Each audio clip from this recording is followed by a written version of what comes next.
Hello students, हम लोग matrices and determinant continue कर रहे थे।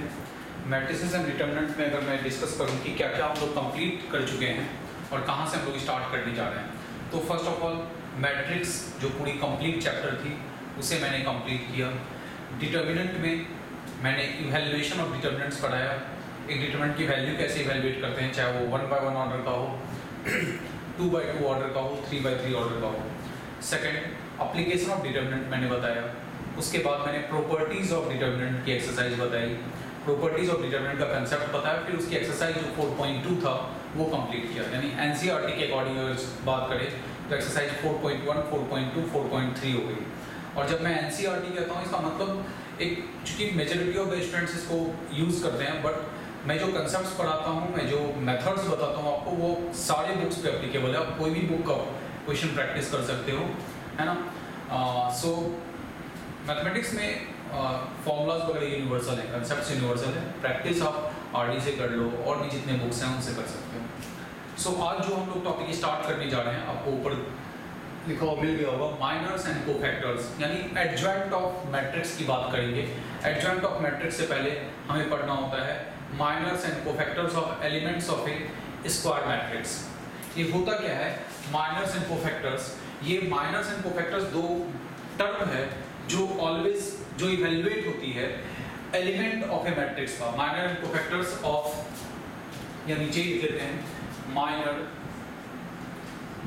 ऑफ एलिमेंट, एलिमेंट को शॉर्ट में, ये सब एलिमेंट्स कहलाएगा, शॉर्ट में मैं ऐसे लिख रहा हूँ, minor of element A I, minor of element A I J is denoted by M I J. किसी भी एलिमेंट के माइनर को हम लोग इस तरह से डिनोट करते हैं।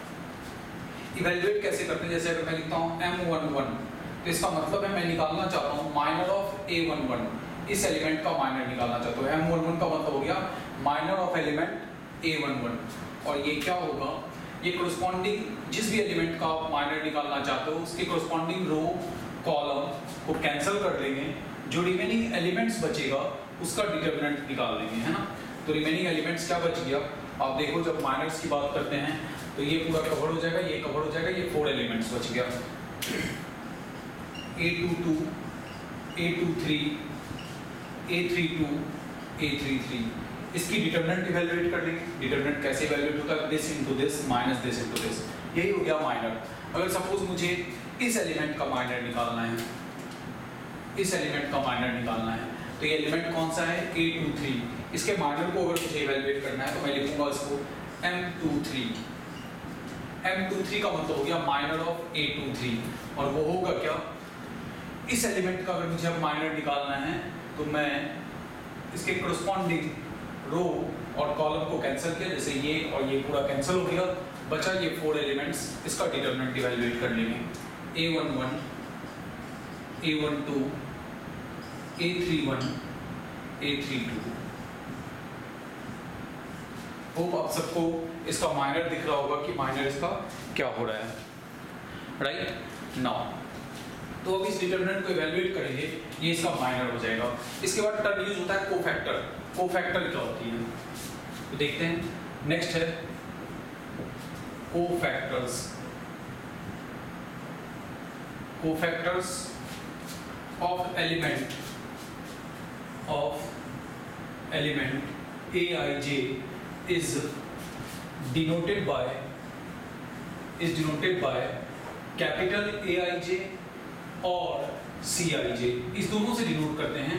कुछ बुक्स में जैसे एनसीईआरटी बुक में AIJ लिखा हुआ है, और कुछ बुक्स में जैसे आरडी शर्मा की बुक में CIJ लिखा हुआ मिलेगा, और जो एनसीईआरटी बुक में है उसमें कैपिटल AIJ है। मैं ये यूज करूंगा CIJ, अब कोई भी यूज करो कोई फर्क नहीं पड़ता।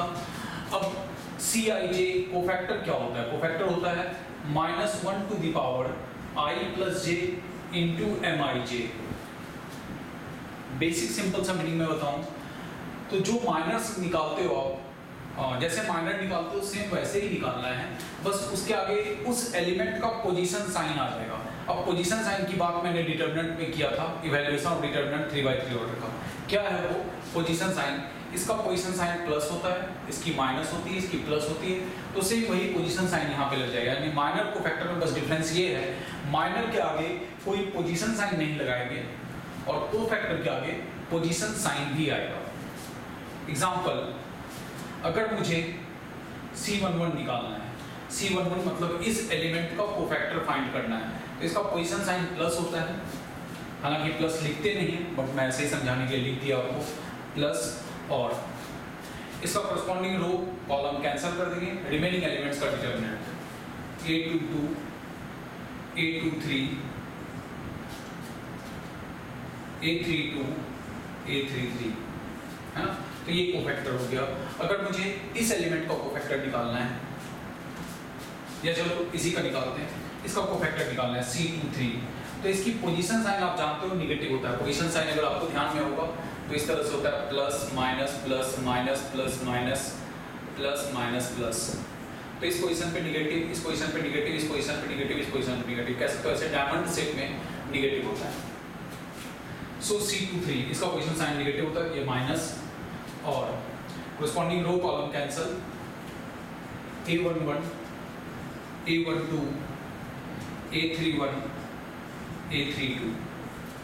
हम इसको ऐसा भी कह सकते हैं, ये M11 के इक्वल आया और ये माइनस M23 के इक्वल आया, है ना। माइनर के आगे नेगेटिव लग गया इस केस में। अगर मुझे और भी कोफैक्टर्स निकालना है, सपोज कि इस एलिमेंट का कोफैक्टर निकालना है, तो आप लिखोगे C32 और इसकी पोजीशन साइन नेगेटिव होती है। होप सबको समझ में आ रहा होगा, है ना। तो इसका पोजीशन साइन नेगेटिव होता है, so we keep here negative and now corresponding row column cancel, corresponding column row cancel, rest 4 elements का डिटरमिनेंट वो क्या हो गया, A11, A13, A21, A23, ठीक है। तो इस तरह से ये कोफैक्टर्स इवैल्यूएट हो गई है।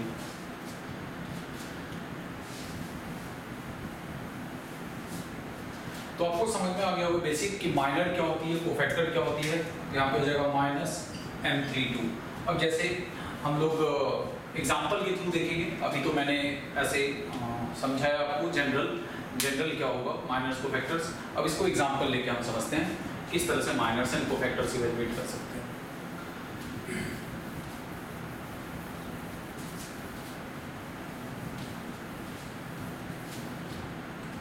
जस्ट एक सिंपल सा एग्जांपल लो, कोई भी ऐसे मैट्रिक्स ले लेते हैं A,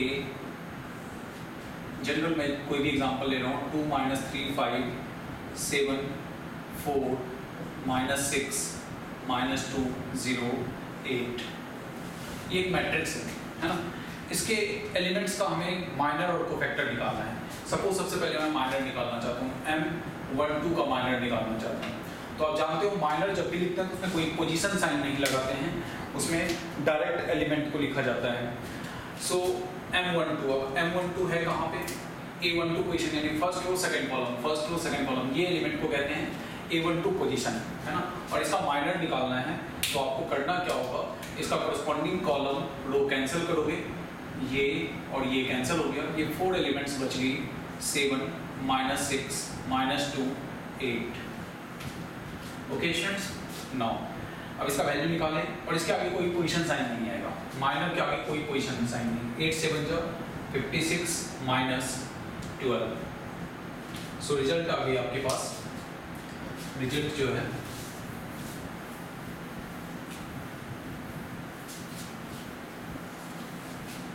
रिजल्ट आपके पास है 56 -12, दैट विल बिकम 44। और भी इवैल्यूएट करें M31। अब 31 कौन सा पोजीशन है, ये एलिमेंट को कहते हैं हम लोग 31, है ना। इसका पोजीशन, इसका माइनर इवैल्यूएट करना है, तो इसकी माइनर जो है वो हो जाएगी अपने पास M31, corresponding row column cancel, ये और ये कैंसिल हो गया, ये 4 एलिमेंट्स का डिटरमिनेंट -3 5 4 -6 6 3 जा 18 -20, दैट विल बिकम -2। तो किसी भी एलिमेंट का माइनर निकालना है, उस एलिमेंट का corresponding column row cancel, remaining elements का डिटरमिनेंट, ये माइनर होती है। कोफैक्टर की बात करते हैं, कोफैक्टर निकालना है हमें। C33 का। तो देखते हैं 33 कहाँ पे है। ये एलिमेंट को हम लोग 33 कहेंगे, है ना, third row and third column. तो इसका हमें कोफैक्टर निकालना है। इसका कोफैक्टर जैसे ही बात करते हैं तो उसके आगे पोजीशन साइन लगता है, बट चूंकि इस एलिमेंट का पोजीशन साइन क्या होता है, पॉजिटिव, तो कुछ लिखने की जरूरत नहीं है आपको। और corresponding column row cancel, rest elements का डिटरमिनेंट 2 - 3 7 4। तो 4 2 जा 8 -7 -21 तो +21 हो गया, रिजल्ट आ गई 29। अब अगर हम लोग कोफैक्टर निकाल लें C12 का, C12 का कोफैक्टर निकालें, C12 मतलब इसका निकाल रहे हैं। अब इसकी पोजीशन साइन क्या होती है, निगेटिव होती है ना। अब ध्यान दो, ऐसे डायमंड शेप में निगेटिव होता है और कोफैक्टर लेते समय पोजीशन साइन दिया था। सबसे पहले इस एलिमेंट का पोजीशन साइन निगेटिव है, निगेटिव पुट करना है, कोरस्पॉन्डिंग कॉलम रो कैंसल और रेस्ट एलिमेंट्स का डिटरमिनेंट 7 -6 -2 8। ओके स्टूडेंट, नाउ अब इसको अगर इवैल्यूएट करना चाहें तो हो जाएगा -7 8 जा -12, तो रिजल्ट आया -44, है। अगर हम लोग देखें माइनर निकाला था हमने तो +44 आया और कोफैक्टर निकाला तो -44 आया, क्योंकि हम लोग जानते हैं कि इसका पोजीशन साइन निगेटिव होता है, तो जो माइनर की वैल्यू होगी उसी के आगे बस निगेटिव साइन लगाना है आपको। नेक्स्ट जो है M31 निकाला हुआ है, तो C31 हम लोग इवैल्यूएट करते हैं। जो C31 होगा वो एग्जैक्ट M31 के इक्वल होगा, क्योंकि इस एलिमेंट का पोजीशन साइन क्या होता है, पॉजिटिव होती है, तो आंसर सेम रह जाएगा। अगर इसका कोफैक्टर निकाल रहे हैं तो इसका पोजीशन साइन प्लस होता है, कोरस्पॉन्डिंग रो कॉलम कैंसल, -3 5 4 -6। ठीक है, आसानी से समझना है, बोर होने की कोई जरूरत नहीं है। कोई ऐसा नहीं है कि बोर हो रहा हो, क्योंकि पढ़ाई है तो पढ़ना ही हमें। 6 3 18 -20, तो रिजल्ट क्या हो गया, -2। एक कैलकुलेशन है सिंपल। सो इस तरह से हमने कोफैक्टर्स निकाला, जो काफ़ी इजी है। माइनर कोफैक्टर्स किसी भी मैट्रिक्स का आप इवैल्यूएट कर सकते हो, और कोफैक्टर के आगे पोजीशन साइन लगाना होता है। अगर निगेटिव है तो निगेटिव, पॉजिटिव है तो पॉजिटिव। माइनर्स के आगे कुछ नहीं, कोरस्पॉन्डिंग रो कॉलम को डिलीट किए, रिमेनिंग एलिमेंट्स का डिटरमिनेंट निकाल दिया। अच्छा, एक चीज़, माइनर कोफैक्टर के हेल्प से अगर डिटरमिनेंट मुझे लिखना हो तो कैसे डिटरमिनेंट हम लोग लिखेंगे, उसको देखते हैं। अच्छा, ये 3/3 ऑर्डर का एलिमेंट का माइनर कोफैक्टर निकाले। अगर 2/2 का होगा तो क्या करेंगे, मान लो 2 -4 3 7। अब जानते हो कि इसमें भी पोजीशन साइन चलता है, प्लस माइनस माइनस प्लस, ऐसा होता है। नौ, अगर मुझे माइनर लिखना है M11 का, तो इसका माइनर लिखना है, corresponding row column cancel, remaining elements का डिटरमिनेंट, और 7 का डिटरमिनेंट क्या होता है, 7। अगर मुझे माइनर इवैल्यूएट करना है M21 का, 21 मतलब सेकंड रो फर्स्ट कॉलम, इसका लिखना है तो -4। क्योंकि जानते हो माइनर्स में कोई पोजीशन साइन नहीं लगता, तो जो है वही रहेगा, और ये डिटरमिनेंट है, डिटरमिनेंट का वैल्यू एज इट इज रहेगा, ये कोई मॉड नहीं है कि निगेटिव से पॉजिटिव बनाएगा। नेक्स्ट, अगर मुझे C12 कोफैक्टर निकालना है, इसका कोफैक्टर निकालना है, तो इसकी पोजीशन साइन क्या होती है, निगेटिव होती है, तो माइनस लगाओगे और कोरस्पॉन्डिंग रो कॉलम कैंसिल करोगे, रिमेनिंग एलिमेंट्स का डिटरमिनेंट तो आ गया -3। अगर मुझे C22 निकालना है, इसका कोफैक्टर निकालना है, तो इसका पोजीशन साइन प्लस होता है, ये कैंसिल होगा, डिटरमिनेंट ऑफ 2 2। सो इस तरीके से 2/2 ऑर्डर मैट्रिक्स का, और हमेशा स्क्वायर मैट्रिक्स का ही आप माइनर और कोफैक्टर इवैल्यूएट कर सकते हो। अब माइनर कोफैक्टर के हेल्प से किसी मैट्रिक्स का डिटरमिनेंट कैसे लिखाएगा, इस चीज को हम लोग पढ़ रहे हैं। एक मैट्रिक्स है A, जो है A11 A12 A13 A21 A22 A23 A31 A32 A33। Okay, सो ये कोई 3/3 ऑर्डर का एक मैट्रिक्स है, और मुझे इसका डिटरमिनेंट लिखना है, डिटरमिनेंट ऑफ ए लिखना है। तो क्या होता है डिटरमिनेंट, एलिमेंट लिखते हैं, किसी भी रो या कॉलम के थ्रू एक्सपेंड करते हैं, तो हम लोग क्या करते हैं, A11 लिखते हैं और कोरस्पॉन्डिंग रो कॉलम कैंसिल करते हैं, रिमेनिंग एलिमेंट्स का डिटरमिनेंट लिखते हैं। ये जो रिमेनिंग एलिमेंट्स का डिटरमिनेंट लिखते हैं वही तो माइनर भी कहलाता है ना। M11 का मतलब क्या हो गया, इसका डिटरमिनेंट। ओके, नेक्स्ट -A12 लिया जाता है और corresponding लो कॉलम कैंसिल, रेस्ट एलिमेंट का डिटरमिनेंट, जो रेस्ट एलिमेंट का डिटरमिनेंट निकलता है उसी को माइनर कहते हैं हम लोग। तो हो जाएगा M12 प्लस A13 और M13। तो बेसिकली जो माइनर्स है हमारा, माइनर्स के हेल्प से किसी मैट्रिक्स का डिटरमिनेंट हम इस टाइप से इवैल्यूएट कर सकते हैं ना। अगर कोफैक्टर्स के हेल्प से लिखना चाहें तो कोफैक्टर्स में चूंकि -M12 जो है वही होता है C12, तो जब कोफैक्टर में लिखेंगे तो सभी के आगे प्लस आ जाएगा क्योंकि कोफैक्टर खुद नेगेटिव साइन को इंक्लूड किए हुए रहता है ना। सो कोफैक्टर के टर्म में लिखोगे A11 C11 plus A12 C12 plus A13 C13। तो कोई भी डिटरमिनेंट इस तरह से लिखा जा सकता है, जिस भी रो को लेंगे उसी का कोरस्पॉन्डिंग कोफैक्टर्स का मल्टीप्लिकेशन का sum of the products of elements and its corresponding cofactors gives the value of determinant. अगर कभी एलिमेंट इस रो का लिखा हुआ हो और कोफैक्टर किसी अनदर रो का, तो उसके प्रोडक्ट का सम ऑलवेज 0 होता है ना। A11 आप इवैल्यूएट करके देखना, A11 और मान लो कोफैक्टर इसका लिख दिए C21, फिर प्लस A12 और कोफैक्टर नीचे वाले का लिखा C22 प्लस A13 और कोफैक्टर C23। मेरे कहने का सेंस आप समझ गए होंगे, मैंने एलिमेंट तो ये लिया लेकिन कोफैक्टर इसका ले लिया इस रो का, तो इसका रिजल्ट ऑलवेज 0 होता है, इस बात को ध्यान रखिए। सेम अगर मैं एलिमेंट यहाँ से लूँ और कोफैक्टर यहाँ से ले लूँ तो फिर उसका प्रोडक्ट का सम भी क्या होगा, 0 होगा। तो इस तरह से कोई भी रो या कॉलम का आपने एलिमेंट्स लिया और किसी अनदर रो या कॉलम का आपने कोफैक्टर ले लिया, तो डिटरमिनेंट की वैल्यू उस केस में डिटरमिनेंट का वैल्यू नहीं, उस टर्म्स का रिजल्ट 0 हो जाएगा। ओके, सो आई होप आपको समझ में आया होगा कि माइनर्स क्या है, कोफैक्टर्स क्या है, माइनर्स कोफैक्टर्स के हेल्प से हम डिटरमिनेंट कैसे इवैल्यूएट करते हैं। अब आगे जो हमारा टॉपिक है वो है adjoint of a matrix. Adjoint of a matrix.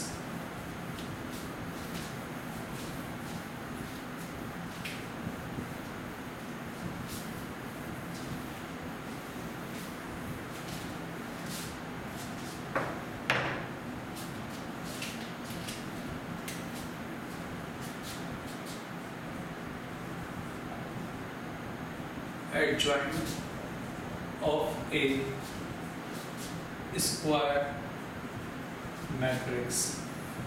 Adjoint हमेशा इवैल्यूएट होता है कैसे मैट्रिक्स का, तो स्क्वायर मैट्रिक्स का। Adjoint of a square matrix, अगर नेमिंग कर ले हम लोग उस मैट्रिक्स का तो हो जाएगा adjoint of square matrix Aij of order n by n is denoted by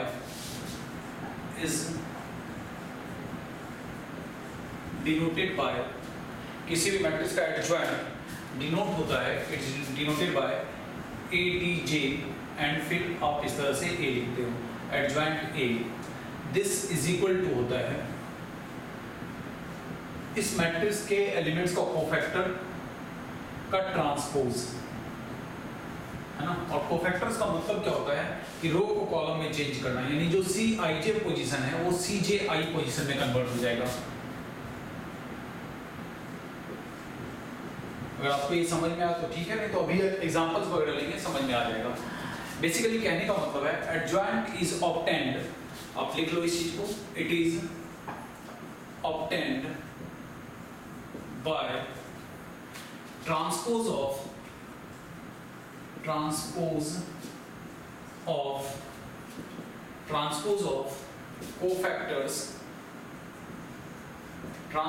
cofactors of element of matrix A, of given matrix A।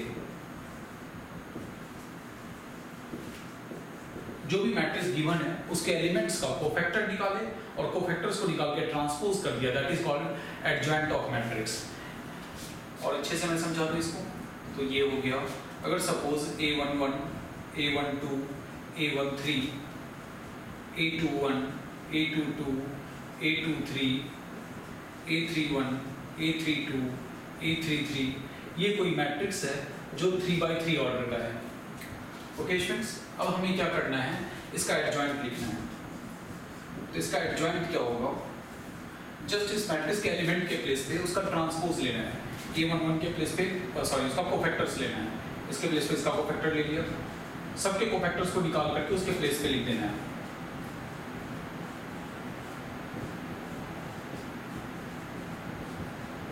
I hope सभी को समझ में आ रहा होगा। एलिमेंट्स के प्लेस पे क्या करना है, उसका कोफैक्टर्स लिखना है, और कोफैक्टर्स लिखने के बाद इन कोफैक्टर्स का क्या करना है, ट्रांसपोज करना है। इन कोफैक्टर्स का क्या करना है, ट्रांसपोज करना है। तो अगर हम ट्रांसपोज कर दें तो क्या होगा, फर्स्ट कॉलम में C11, C12, C13, second row को सेकंड कॉलम में C21, C22, C23, third row को थर्ड कॉलम में।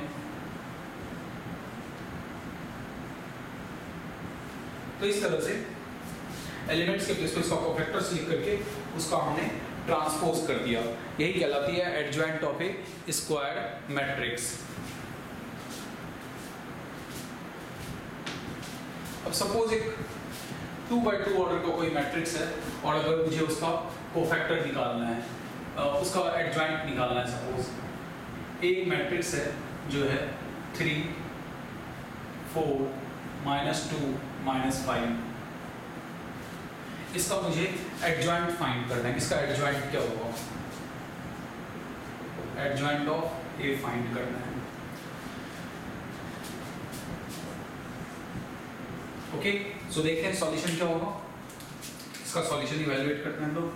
तो सॉल्यूशन में सबसे पहला काम करना है, सारे एलिमेंट्स का कोफैक्टर लिखना है। तो एलिमेंट है हमारे पास C11, इसका कोफैक्टर लिखना है। तो ये और ये कैंसिल, -5 का डिटर्मिनेंट जो हो जाएगा -5। फिर निकालना है हमें C12, इसका पोजीशन साइन निगेटिव होता है तो minus sign, corresponding row column cancel, -2 का डिटर्मिनेंट तो -2 +2 हो जाएगा। ओके, सबको समझ में आ रहा होगा। कोफैक्टर्स इसका निकालना है तो इसका पोजीशन साइन चूंकि निगेटिव होता है, निगेटिव लगा करके कोरस्पॉन्डिंग रो कॉलम कैंसिल। और इसका मैं बहुत ही इजी और शॉर्टकट बताऊंगा जो वन स्टेप में हो जाएगा। अभी थोड़ा सा लॉन्ग मेथड से मैं समझा रहा हूँ, बट इसका इजी मेथड भी होता है। C21, सो इसका निकालना है, ये कैंसिल, माइनस साइन लगेगा और 4, सो रिजल्ट आया -4। C22 ये कैंसिल हो जाएगा और डिटरमिनेंट ऑफ 3 is 3। तो इस तरह से हमने उस मैट्रिक्स के 2x2 ऑर्डर का मैट्रिक्स था, उसके सारे एलिमेंट्स का कोफैक्टर्स इवैल्यूएट कर दिया। अब नाउ मुझे इसका एडजॉइंट लिखना है, एडजॉइंट ऑफ ए। तो एलिमेंट्स के प्लेस पे उसका कोफैक्टर लिखें। पहला एलिमेंट -5, नेक्स्ट 2, नेक्स्ट -4 और नेक्स्ट 3, और इसके बाद इसका ट्रांसपोज लेना है। तो adjoint of A is equal to क्या आया है, ये आ गया आपका -5, 2, -4, 3, ये आया है इस मैट्रिक्स का एडजॉइंट। ओके, तो ये एक लॉग प्रोसेस से आया है, बट इन सब को हम लोग शॉर्ट मेथड से भी देखेंगे। शॉर्ट मेथड भी होता है हर मैथमेटिक्स में, कहीं ना कहीं शॉर्टकट्स भी यूज होती है। तो इसको काफ़ी इजी मेथड से लोग समझते हैं कैसे ये एडजॉइंट आया। अगर मैं क्वेश्चन के पार्ट को देखूं और सॉल्यूशन को देखूं तो इसके बीच में रिलेशन क्या है, इसको हमें ऑब्जर्व करना है। तो क्या रिलेशन है, यहाँ पे 3 - 5 है, 3 और -5 है, और यहाँ पे क्या होगा, -5 3 हो गया, है ना। यहाँ पे क्या हो गया, ये इंटरचेंज कर गया, ये दोनों एलिमेंट जो है वो क्या हो गया, इंटरचेंज हो गया, ये इस तरीके से इंटरचेंज हो गया। और जो सेकेंडरी वाला पार्ट है, जो रिमेनिंग पार्ट है, उसका साइन चेंज हो गया। यहाँ पे 4 था तो यहाँ -4 हो गया, यहाँ पे -2 था तो ये +2 हो गया। दैट मीन्स एक इजी वे में कहें तो एक 2x2 ऑर्डर मैट्रिक्स का जो एडजॉइंट होता है उसमें मेन डायगोनल के एलिमेंट्स को इंटरचेंज करते हैं और सेकेंडरी डायगोनल के एलिमेंट्स का साइन चेंज करते हैं। ओके, सो देखते हैं और कुछ एग्जांपल्स हैं, इसको समझते हैं। आप इनको नोट कर लो। अभी हम 2x2 का एग्जांपल देखें, फिर 3x3 का भी मैं एक दो एग्जांपल्स दूंगा।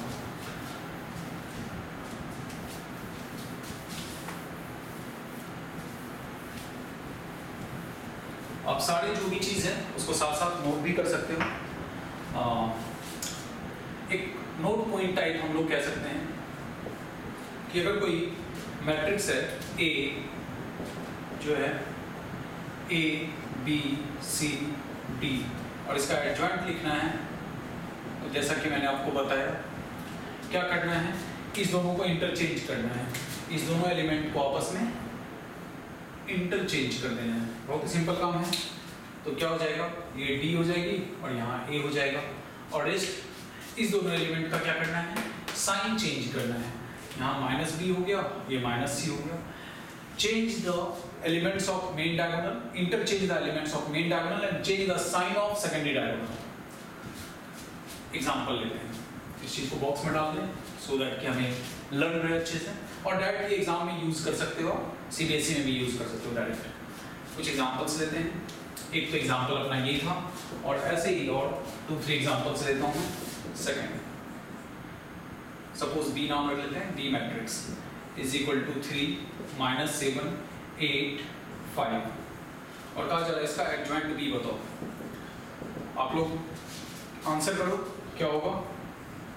तो 5 और यहाँ पे 3 हो जाएगा और इस दोनों का साइन चेंज कर देंगे, 7 और यहाँ -8 होगा। बहुत ही सिंपल है। थर्ड, एक सी मैट्रिक्स है जो है,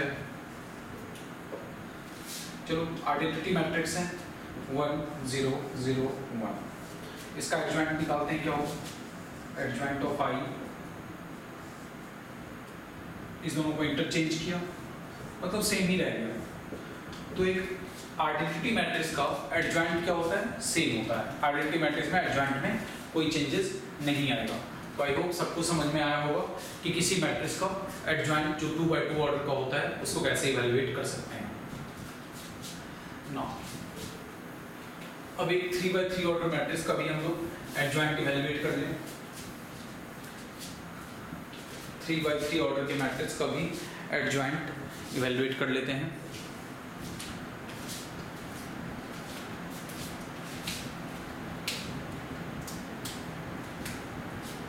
या 3x3 का और उसकी प्रॉपर्टी जो पूरी एडजॉइंट और इनवर्स की होती है वो हम नेक्स्ट वाले लेक्चर में देख लेंगे। 3x3 मैट्रिक्स का एडजॉइंट, क्योंकि मैं ट्राई करता हूँ इन जनरल जो भी आपकी लेक्चर्स हो 30 मिनट्स का हो and then next video 30 minutes का हो जाए। सो यहाँ तक आपको समझ में आया होगा। नेक्स्ट लेक्चर में मैं आपको बताऊँगा 3x3 ऑर्डर का एडजॉइंट कैसे इवैल्यूएट करते हैं, इनवर्स ऑफ स्क्वायर मैट्रिक्स क्या होती है। नेक्स्ट क्लास में हमारा जो है एडजॉइंट आ जाएगा 3x3 ऑर्डर का, इनवर्स ऑफ ए मैट्रिक्स आ जाएगी 3x3 ऑर्डर की एंड उसके प्रॉपर्टी से रिलेटेड कुछ क्वेश्चंस हो जाएंगे वहाँ पे, है ना। सो होप आप लोगों को जो मैंने अभी एडजॉइंट समझाया है कि एडजॉइंट होता क्या है, माइनर्स क्या है, कोफैक्टर्स क्या है और उससे कुछ एग्जांपल्स दिए हैं। तो आप जो है इससे अपने एक्सरसाइज को कुछ कर सकते हो। जैसे अगर मैं कहूँ तो एनसीईआरटी का आप 4.4 एक्सरसाइज का प्रैक्टिस कर सकते हो। इससे 4.4 आई थिंक आपसे हो जाएगा आसानी से, सारे क्वेश्चंस हो जाएंगे इसके। इसमें सिर्फ माइनर्स को फैक्टर्स पूछा गया है 4.4 में। और तो जब भी मैं कोई कंसेप्ट पढ़ाता हूँ, थ्योरी पढ़ाता हूँ, तो उससे रिलेटेड आपको एग्जांपल्स का प्रैक्टिस करना है, एक्सरसाइज करनी है। कुछ मैं असाइनमेंट्स अपने एवरी वीडियो लेक्चर्स के नीचे डिस्क्रिप्शन बॉक्स में डाल दिया करूँगा, तो आप इसे डाउनलोड करके वहाँ से भी प्रैक्टिस कर सकते हो। और ओवरऑल मैथ्स हम लोग पढ़ेंगे बहुत ही ईजी और इंटरेस्टिंग वे में, यहाँ पे समझेंगे हर चीज़ को। सो आप सब अच्छे मार्क्स गेन करो अपने एग्जाम में और सब कोई बेहतर कर सकते हो। All the best and thank you very much for watching the video. और जिस किसी ने भी सब्सक्राइब नहीं किया प्लीज़ सब्सक्राइब द चैनल, आपके लिए काफ़ी एफर्ट लगाता हूँ मैं, तो एटलीस्ट आप सब्सक्राइब जरूर करें हमारे चैनल को। Thank you very much.